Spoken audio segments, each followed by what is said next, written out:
नमस्कार। मैं पंडित सुशील कुमार शर्मा अथर्व ज्योतिष केंद्र एवं आचार्य पूजा भंडार में एक बार पुनः आप सभी का स्वागत करता हूं। आज का जो हमारा विषय है वह चैत्री नवरात्रि के ऊपर है। ऐसे कौन से नियमित उपाय किए जाएं जिसके द्वारा माता रानी का आशीर्वाद हमें प्राप्त हो, साथ ही साथ हमें सौभाग्य की प्राप्ति मिले और जो भी जीवन में हमारे कष्ट और संकट चल रहे हैं वह माता रानी की कृपा से दूर हो।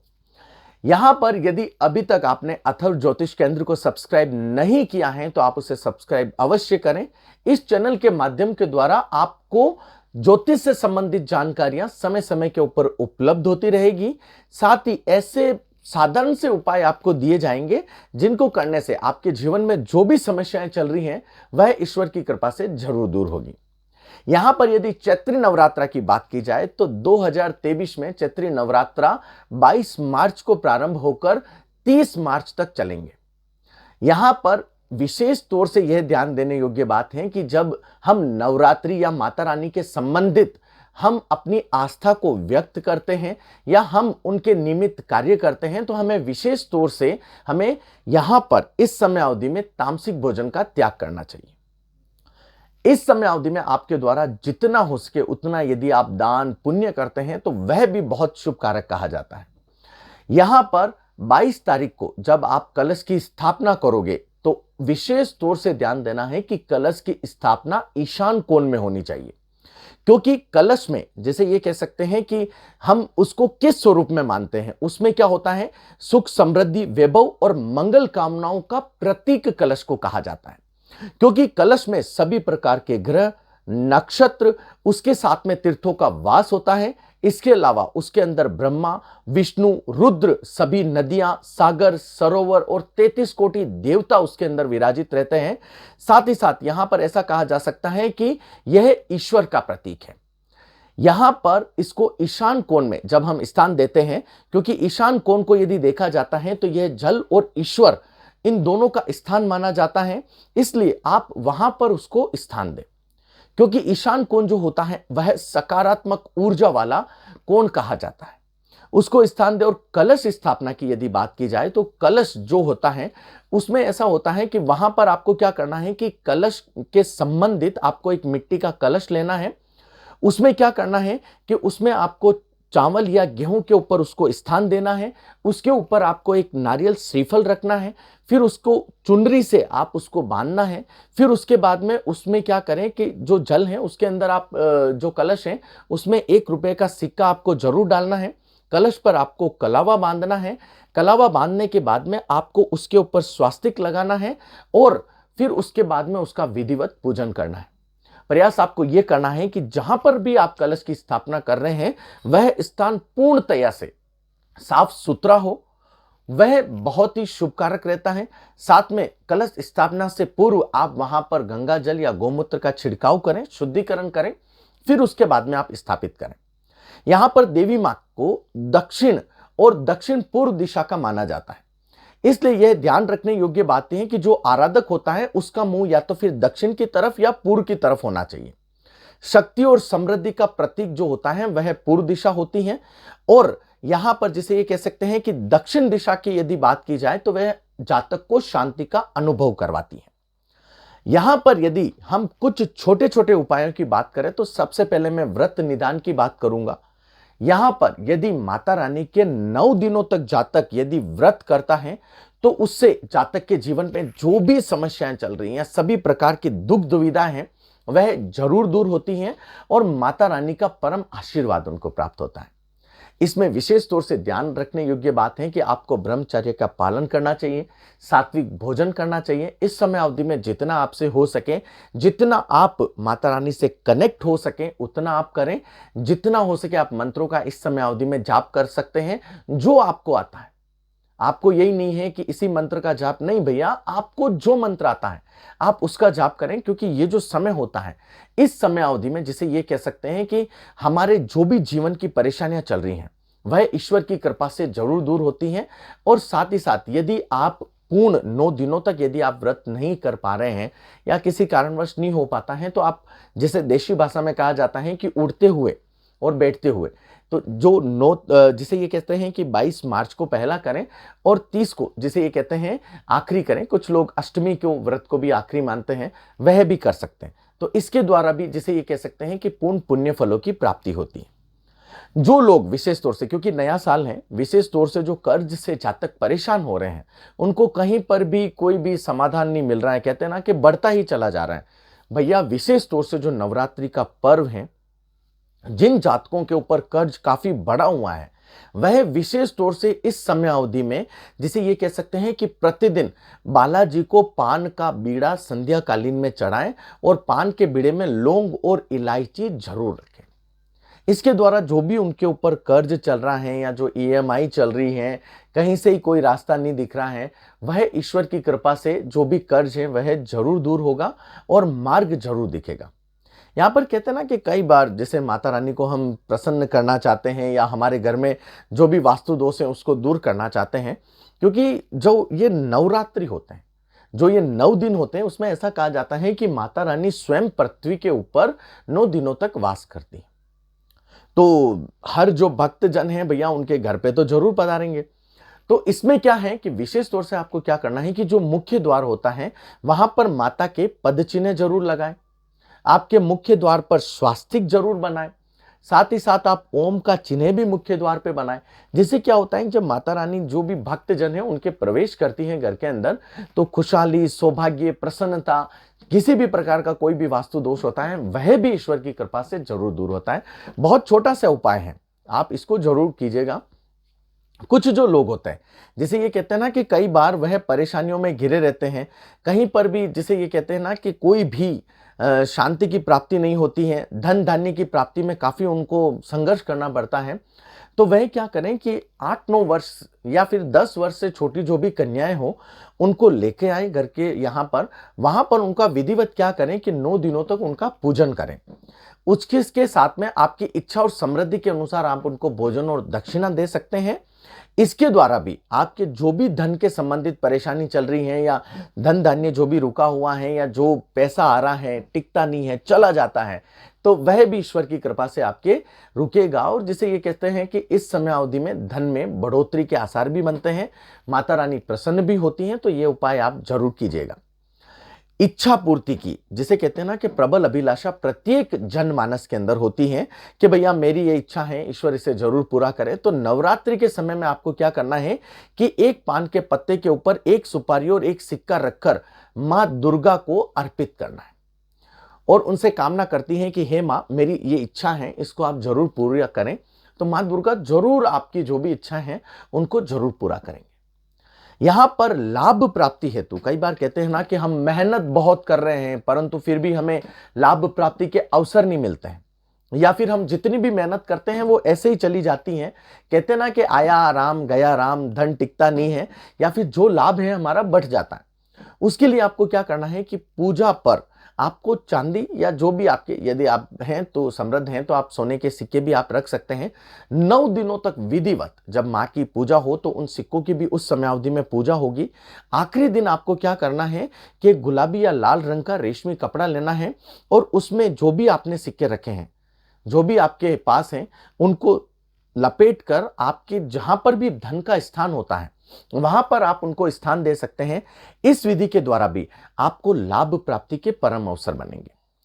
साथ ही साथ कई बार ऐसा होता है कि धन प्राप्ति में या नौकरी के संबंधित हमें रुकावट आती है।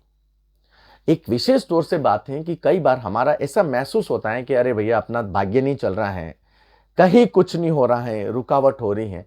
तो जो किन्नर समुदाय है वहां पर आप उनको जो भी आप दान दक्षिणा दे सकते हो आप दें, और वह खुश होकर यदि आपको कोई 1 रुपए का सिक्का या 2 रुपए का सिक्का जो भी दे, वो उसको लेकर आप क्या करें कि उसको एक लाल कपड़े में आप रख लें, उसको गांठ नहीं लगाएं, और जहां पर भी आपका पूजा स्थान है वहां पर उस सिक्के को लाल कपड़े में लपेटकर वहां पर स्थान देने से भी आपके जो भी भाग्य अवरोधक हैं या धन प्राप्ति हेतु जो समस्याएं चल रही हैं, नौकरी हेतु जो भी समस्याएं चल रही हैं, वह ईश्वर की कृपा से जरूर दूर होती है। कई बार ऐसा होता है कि घर में क्लेश का वातावरण बना रहता है, कोई एक दूसरे को देखना पसंद नहीं करता। कई बार ऐसी चीजें होती हैं कि पिता पुत्र में वाद विवाद हैं, कई बार माता के साथ में है, कई बार धर्म पत्नी के साथ में नहीं बैठता है, बच्चों के साथ में हमारा जैसे ये कहते हैं ना कि ट्यूनिंग नहीं बैठ पाती है। इस समय अवधि के लिए भी आप ये कर सकते हैं कि जो नवरात्रि का दिन है उसमें आप क्या करें कि माँ दुर्गा को आप पान के पत्ते में थोड़ा सा केसर रखकर आप नियमित रूप से 9 दिनों तक आप उनको अर्पित करें। साथ ही साथ आपको क्या करना है कि आप यदि दुर्गा सप्तशती का पाठ कर सकते हैं तो बहुत ही बढ़िया है, या फिर आप दुर्गा स्तोत्र का पाठ आप इस समय अवधि में जरूर करें। यदि आप पाठ नहीं कर सकते हैं तो आप उसे सुन भी सकते हैं। इसके द्वारा भी आपके जो भी जिसे ये कह सकते हैं इनका कि ग्रह दोष चल रहे हैं, परेशानियां चल रही हैं, वाद विवाद नहीं रुक रहा है, भूमि भवन के संबंधित वाद विवाद चल रहे हैं, तो वह ईश्वर की कृपा से जरूर दूर होते हैं और एक सकारात्मक ऊर्जा का प्रवाह इस समय अवधि में होता है। तो ये बहुत ही अच्छा उपाय है, आप उसको जरूर कीजिएगा। साथ में नौकरी और व्यापार के संबंधित हम उन्नति चाहते हैं कि भैया हमारे अच्छा हो, हमारे जिसे ये कहते हैं ना कि परेशानियां जो भी चल रही हैं वह ईश्वर की कृपा से दूर हो। कई बार हमें ऐसा लगता है कि अरे यार व्यापार के ऊपर तो नजर लग गई है, कहते हैं ना कि भैया नजर लग गई है, चल ही नहीं रहा है, पहले तो अच्छा चल रहा था। आपको क्या करना है कि आपको नवरात्रि में पान के पत्ते के दोनों तरफ आपको सरसों का तेल लगाना है। सरसों का तेल लगाने के बाद में आपको क्या करना है कि आप जहां पर पूजन करते हैं वहां पर पूजन स्थान में उसे स्थान देना है। स्थान देने के बाद में माता के चरणों में उसे रख लें।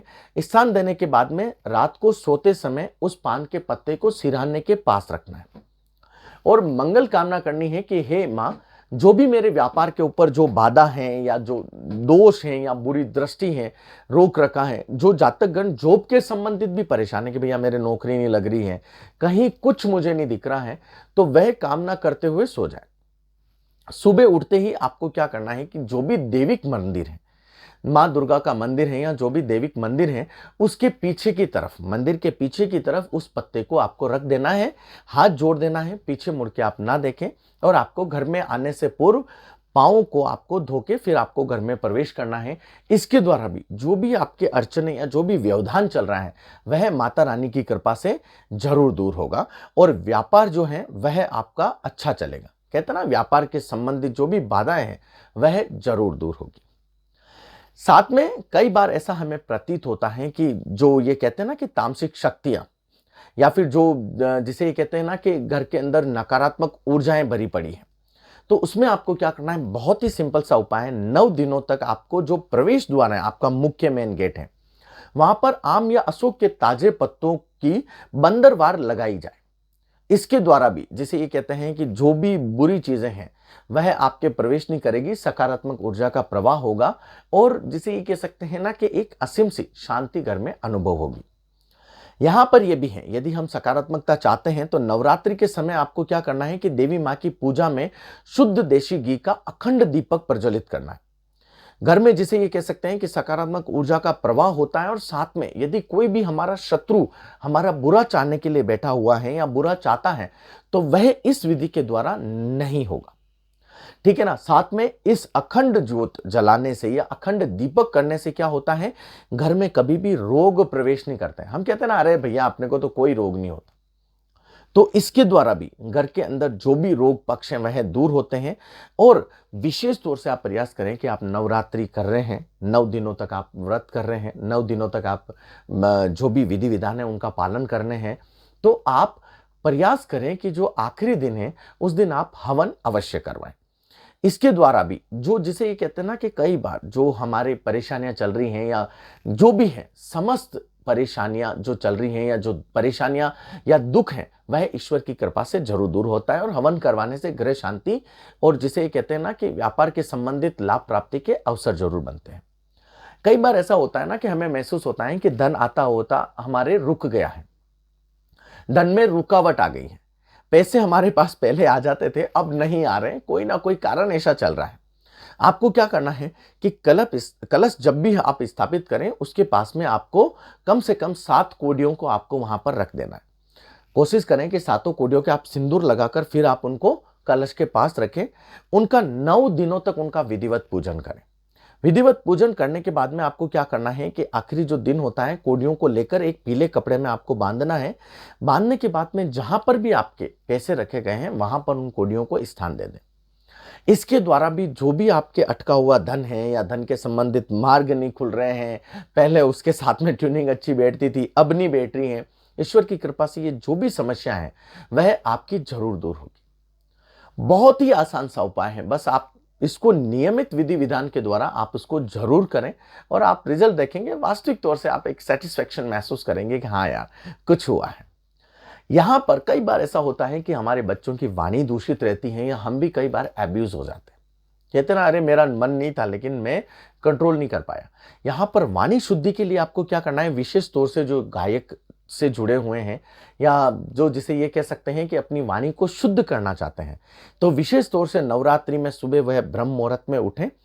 4 से 6 बजे के मध्य वह नहा धोकर अपने नित्य कर्मों से निवृत्त होकर उस समय अवधि में आपको मां भुवनेश्वरी और सौभाग्य सुंदरी, या तो फिर मां भुवनेश्वरी का पूजन करें या फिर सौभाग्य सुंदरी का ध्यान करें और पान के पत्ते की जो जड़ होती है उसको घिसकर उसका तिलक उस समय अवधि में करें। तो इसके द्वारा भी आपके जो वाणी विकार होंगे वह ईश्वर की कृपा से जरूर दूर होंगे और जिसे कहते हैं ना कि एक मधुर सी वाणी आएगी जिसके द्वारा लोगों को लगेगा कि हाँ यार, सुनने में काफी अच्छा लग रहा है। ये आप उपाय जरूर करें, क्योंकि इसके द्वारा एक चीज और होती है, इसके द्वारा यदि आपका बुद्ध पक्ष काफी कमजोर है तो वह भी अच्छा होता है। आर्थिक तंगी चल रही है, जीवन में कहीं पर भी मार्ग नहीं मिल रहा है, तो आपको क्या करना है कि नवरात्रि के शुरुआती 5 दिनों तक आपको एक पान के पत्ते के ऊपर सिंदूर से हीम लिख कर आपको क्या करना है, मां दुर्गा को अर्पित करना है। उसके बाद में महानवमी के दिन उन 5 ही पत्तों को लेकर, जिसे ये कह सकते हैं कि अपने जहां पर, जिसे ये कह सकते हैं कि जहां पर आप धन रखते हैं, पैसा रखते हैं, वहां पर उनको स्थान दे दें। इसके द्वारा भी जो भी आपके आर्थिक परेशानी चल रही है वह ईश्वर की कृपा से जरूर दूर होगी। धन संबंधित परेशानियां चल रही हैं तो इसके लिए आपको क्या करना है कि नवरात्रि में एक पान के पत्ते के पर आपको क्या करना है कि गुलाब की पंखुड़ियां रखकर आपको मां दुर्गा को अर्पित करना है। इसके द्वारा भी आपके धन के संबंधित जो समस्याएं चल रही हैं वह ईश्वर की कृपा से जरूर दूर होती है। और कई बार हमारी, जिसे ये कहते हैं ना कि एक विशिष्ट इच्छा है वह पूरी नहीं हो रही और आप चाहते हो कि उस इच्छा की पूर्ति हो, तो पान के पत्ते के ऊपर 2 लौंग रखकर आपको दोनों हाथों से उसे जल में प्रवाहित कर देना है। इसके द्वारा भी जो भी आपकी अटकी हुई इच्छा है या आप जिस प्रकार की चाहत रखते हैं वह ईश्वर की कृपा से जरूर दूर होगी।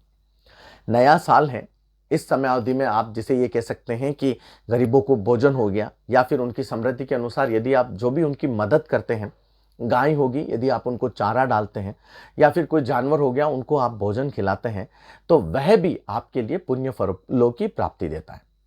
मैं विशेष तौर से यह कहना चाहता हूं कि नवरात्रि के समय में आप जो भी पुण्य कर्म कर रहे हैं, कई बार हमें लगता है कि अरे यार मैं इतना करता हूं लेकिन मुझे नहीं मिलता।